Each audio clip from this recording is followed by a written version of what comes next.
कहानी की शुरुआत में हमें आसमान में एक जगह को दिखाया जाता है जिसको स्काईलैंड कहा जाता है, जहाँ पर एक ड्रैगन का जन्म होता है। तभी उसको पकड़ने के लिए कुछ ट्रोल्स वहाँ पर आते हैं, लेकिन वो बच्चा जन्म से ही बहुत ताकतवर था। वो उन पर आग बरसाने लगता है जिससे उनका सफाया हो जाता है। तभी वहाँ पर मास्टर यान आ जाते हैं और उस छोटे ड्रैगन को अपने साथ स्काईलैंड एकेडमी ले जाते हैं और उसका नाम स्पाइरो रखते हैं। अब हमें 4 साल बाद का सीन दिखाया जाता है। अब स्पाइरो काफी बड़ा हो चुका है। वो एकेडमी में आए एक स्टूडेंट से बात कर रहा होता है कि मैं अब इस एकेडमी से पास आउट होने वाला हूँ, पर मास्टर यान को अभी भी लगता है कि स्पाइरो उतना जिम्मेदार नहीं हुआ है कि वो एक स्काईलैंडर बन सके, क्योंकि वो अपने आप को सबसे बड़ा समझता था। मास्टर यान स्पाइरो को अपने पास बुलाते हैं और उससे एक बुक दिखाकर बताते हैं कि जिस भी स्टूडेंट को स्काईलैंडर बनना होता है तो उसको सबसे पहले क्लास टेस्ट पास करना होता है।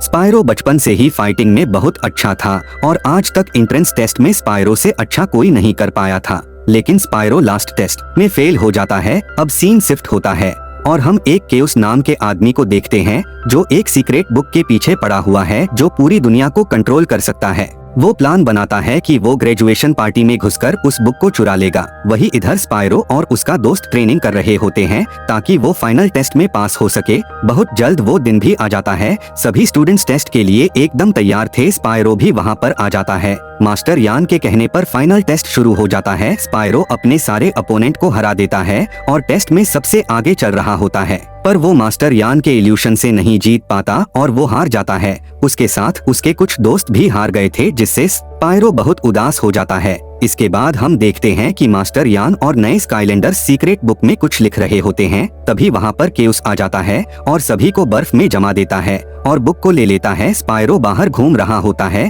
तभी वो देखता है कि सारे लोग भाग रहे हैं, तो वो जल्दी से एकेडमी में पहुँचता है और अपने दोस्तों और मास्टर यान को बर्फ में जमा देख वो केउस पर हमला कर देता है। लेकिन केउस भी बहुत स्ट्रॉन्ग था। वो स्पाइरो के सारे अटैक को वापस उसी पर फेंक देता है, जिससे स्पाइरो बहुत जख्मी हो जाता है। वो स्पाइरो को काफी दूर फेंक कर वहाँ से जाने लगता है। तभी मास्टर यान अपना बर्फ थोड़ा सा तोड़ लेते हैं और उसका लोकेशन पता लगा लेते हैं। लेकिन स्पाइरो अपने दोस्तों को बचाने के लिए फिर उठ खड़ा होता है, लेकिन इस बार भी केउस स्पाइरो को हरा देता है। अब स्पाइरो अपनी जगह से हिल भी नहीं पा रहा था। तभी उसको वहाँ पर एक ट्रैप दिखता है, जिससे मास्टर यान ने उसको एक बार शॉक दिया था। स्पाइरो उस ट्रैप को ऑन कर देता है, जिससे केउस को जोरदार झटका लगता है। वही इधर मास्टर यान और बाकी सब भी बर्फ से आजाद हो जाते हैं। वो लोग मिलकर केउस और उसके साथियों को एक भेड़ वाले आइलैंड पर फेंक देते हैं। स्पाइरो ने अपनी बहादुरी से अपने आप को सभी के सामने ये प्रूफ कर दिया था कि वो भी एक स्काईलैंडर बनने के काबिल है। इसके बाद स्पाइरो को भी एक स्काईलैंडर बना दिया जाता है और उसका नाम भी बुक में लिख दिया जाता है। इधर केउस हार कर भी खुश था, क्योंकि उसको वहाँ से एक मैप मिल गया था। वो प्लान बनाता है कि जिस ताकत से आइलैंड चलता है वो उसको डिस्ट्रॉय कर देगा। सीन शिफ्ट होता है और हम स्काईलैंडर को देखते हैं, जिनको मास्टर यान मिशन देते हैं कि नीचे जाकर उन लोगों को फायर प्रॉब्लम सॉल्व करना होगा। वो सारे नीचे जाते हैं और प्रॉब्लम को सॉल्व करने लगते हैं और बहुत जल्द वह लोग उसमें कामयाब हो जाते हैं। पर जेड बैग इससे खुश नहीं था, क्योंकि स्पाइरो टीम वर्क में काम नहीं कर पा रहा था। इसलिए वह तय करता है कि वह स्पाइरो के साथ रहेगा और उस पर नजर रखेगा। इसके बाद मास्टर यान जेट बैग से मिलते हैं और उसको समझाते हैं कि उसको सभी टीम मेंबर को अपने साथ लेकर चलना होगा, तभी वह लोग ताकतवर हो पाएंगे। अगले दिन उनको एक ज्वाइंट स्नैक मारने का काम मिलता है, लेकिन वह सारे मिलकर भी ज्वाइंट स्नैक को नहीं हरा पाते। स्नैक उनको मारने वाला था। तभी मास्टर यान उनको बताते हैं कि ये एक टेस्ट था। मास्टर यान उनसे कहते हैं कि वो लोग कूड़े से एक स्काईलैंडर बना सकते हैं। वह सारे मिलकर अपने टीम के लिए एक नया मेंबर बनाते हैं और उसका नाम साए रखते हैं। सभी अपने अपने हिसाब से उसको ट्रेनिंग देते हैं, लेकिन साए के आने के बाद उनकी टीम और भी कमजोर हो जाती है। इसलिए वह लोग साए को डिसमेंटल करने का सोचते हैं। वह लोग साए के साथ आखिरी टाइम बिता रहे होते हैं। तभी उन पर सचमुच का ज्वाइंट वाइपर स्नैक अटैक कर देता है, लेकिन इस बार वह सारे बहादुरी से लड़ते हैं और उसको कमजोर कर देते हैं और आखिरी बार से साए स्नैक को खत्म कर देता है। मास्टर यान ये देखकर बहुत खुश होते हैं और वो लोग साए को डिसमेंटल करने का आइडिया छोड़ देते हैं। उसी रात एल्फ सो रही होती है। तभी उसके सपने में ड्रीम कैचर आती है और उसको हमेशा के लिए सुलाने की कोशिश करती है, लेकिन एल्फ अपने सपने को खुद ही कंट्रोल करने लगती है, जिससे वह ड्रीम कैचर को आसानी से हरा देती है। अगले दिन वह सभी से बताती है कि ड्रीम कैचर ही है जिसने हम लोगों का सपना खराब किया है।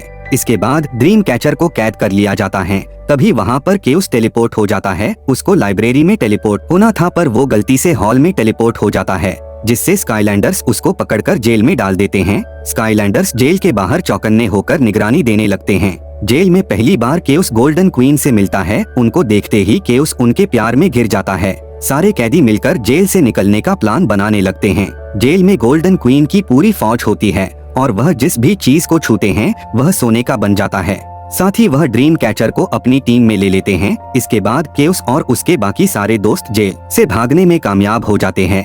वह सारे मिलकर अपनी अपनी ताकत से एक ब्लैक होल बनाते हैं और स्काईलैंडर्स के आने से पहले ही वहां से भाग जाते हैं। सारे वहां से भागकर केउस के कैसल में पहुंचते हैं। केउस को पता चलता है कि गोल्डन क्वीन और उसकी मां पहले से ही एक दूसरे को जानते हैं। केउस बोर हो रहा था, इसलिए वो अपने बॉडी से अपने सोल को बाहर निकालता है और आइलैंड पर जाकर देखता है कि सारे स्काईलैंडर्स आराम कर रहे हैं, तो उनके ऊपर अचानक अटैक कर देता है। एल्फ उसको रोकने की कोशिश करती है, लेकिन वो अपने दिमाग में उसको कैद कर लेता है और वहाँ से चला जाता है। सारे स्काईलैंडर्स बहुत निराश थे क्योंकि वो एल्फ को नहीं बचा पाए थे। दूसरी तरफ एल्फ समझ जाती है कि वो केउस के दिमाग में रहकर उसके बॉडी को भी कंट्रोल कर सकती है, तो वह केउस बॉडी से उसके सारे दोस्तों को हराकर आइलैंड पर पहुंचती है, जहां उसको केउस समझकर स्काईलैंडर्स उसको पकड़ने लगते हैं। लेकिन वो उनको समझाती है कि वो एल्फ हैं, केउस के बॉडी में फंस चुकी है। वो उनसे उसको बचाने के लिए कहती है, जिसके बाद मास्टर यान उसको केउस के बॉडी से निकाल देते हैं। तभी केउस का दोस्त उसको बचाकर वहां से ले जाता है। कैसल में उसके सारे दोस्त उसे बहुत नाराज थे, इसलिए वह उसको बहुत धोते हैं। इसके बाद सारे स्काईलैंडर्स खाने पर बैठते हैं, लेकिन इधर केउस उनके लिए खाना बना रहा था। वह खाने में कुछ डाल देता है, जिससे स्काईलैंडर्स अपनी जगह से हिल भी नहीं पा रहे थे। केउस लाइब्रेरी को डिस्ट्रॉय करने के लिए जाने लगता है। तभी वहाँ पर इरैप्टर आ जाता है। मास्टर यान उसको लाइब्रेरी को प्रोटेक्ट करने के लिए कहते हैं। फिर जल्दी से इरैप्टर केउस को रोकने के लिए जाता है, लेकिन केउस वहाँ पर बॉम्ब लगाकर भाग चुका होता है। एडेप्टर सभी को बचाने के लिए उस बम को निगल जाता है। जब सभी वहाँ पर आते हैं तो देखते हैं कि इरैप्टर लिक्विड फॉर्म में पड़ा है, लेकिन इरैप्टर फिर से अपने आप को ठीक कर लेता है और वो खुश था कि उसने सभी लोगों को बचा लिया था। अगले दिन जब मास्टर यान उठते हैं तो देखते हैं कि उनकी दाढ़ी गायब हो चुकी है। वो स्काईलैंडर्स बताते हैं कि किसी ने ब्लैक मैजिक से उनकी दाढ़ी चुरा ली है, लेकिन कोई भी उनकी बातों पर उतना ध्यान नहीं देता। इधर केउस बहुत खुश था क्योंकि उसके सर पर बाल आ चुके थे। उसकी माँ भी उसको देखकर खुश थी कि उसके टकले पर बाल आ चुका है। उन्होंने पहली बार उसका तारीफ किया था। केउस हिम्मत करके गोल्डन क्वीन से शादी के लिए पूछता है, जिस पर गोल्डन क्वीन इसके लिए मान जाती है। केउस ये सुनकर बहुत खुश होता है। दाढ़ी नहीं होने की वजह से मास्टर यान को शर्म आ रही होती है, इसलिए वो अकेडमी छोड़कर शीप्स के पास चले आते हैं। तभी वहाँ पर केउस और गोल्डन क्वीन घूम रहे होते हैं। मास्टर यान को दाढ़ी ना होने की वजह से वो इनको नहीं पहचान पाते, लेकिन जैसे ही मास्टर यान केउस के सिर पर अपनी दाढ़ी का बाल देखते हैं तो वो उसको वापस ले लेते हैं और अकादमी चले आते हैं। वही इधर गोल्डन क्वीन केउस से शादी तोड़ देती है क्योंकि वो फिर से टकला हो गया था। स्काईलैंडर्स अपना अपना काम कर रहे होते हैं। तभी वहाँ पर एक बालक होल बन जाता है, तो स्पायरो को खत्म करने के लिए उसके पास जाता है, लेकिन वो यहाँ ब्लैक होल के अंदर फंस जाता है। स्पायरो डिसाइड करता है कि वो इस ब्लैक होल को तबाह कर देगा, जिससे वो इसके अंदर से निकल पाएगा। वो ब्लैक होल को तबाह कर देता है, लेकिन इस वायस से दूसरी यूनिवर्स का बंदा उनकी यूनिवर्स में आ गया था। उसका नाम क्रेस होता है। मास्टर यान बताते हैं कि उसको वापस भेजने के लिए ब्लैक मैजिक का इस्तेमाल करना होगा और ब्लैक मैजिक का बुक भी लाना पड़ेगा जो जंगल में मिलेगी। सारे एक्यूलेंडर्स जंगल के तरफ निकल जाते हैं। इस बीच स्पायरो और क्रेस के बीच अच्छी दोस्ती हो जाती है। वो सभी बुक लेकर वापस आ जाते हैं। मास्टर यान ब्लैक मैजिक का यूज करके क्रेस को वापस भेज देते हैं, पर इसके बाद वो बेहोश हो जाते हैं। वो बताते हैं कि ब्लैक मैजिक उन पर हावी हो रहा है। वो कहते हैं कि उनको व्हाइट लाइट एनर्जी की जरूरत है जो सिर्फ दूसरे आइलैंड पर मिलेगा, तो सारे स्काईलैंडर्स दूसरे आइलैंड पर जाते हैं। पर तभी उनको पता चलता है उनके अकेडमी पर अटैक हुआ है।